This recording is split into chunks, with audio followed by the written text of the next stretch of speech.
Hi there, today I'm going to show you how to change the selected language on a Brother MFC-L5750DW. This is nice and simple and can be done directly from the printer using nothing but the touchscreen you can see here. Now although my printer is currently set into English, I'm going to make all the button presses I make very clear so you can follow this guide regardless of what language your printer is in, what language you'd like it changed to. So to get ourselves started, we need to go into the settings menu, which you can see on the home screen of the printer. You just click on this screwdriver and spanner up here.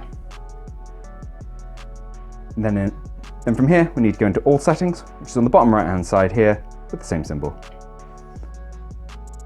Now once we're in there, we need to press down. And then we need the very bottom option, which is initial setup. Press to go into that. And we press down again to be taken to the bottom of that menu, and you'll have here local language. Press to go into that. And now you have a full list of all the different languages your printer uses. Just scroll, find the one you want, and click on it when you're done. And it's as simple as that. Hopefully you found this video useful. If you have, let me know with a like. If there's anything else you'd like to know, drop it down in the comments.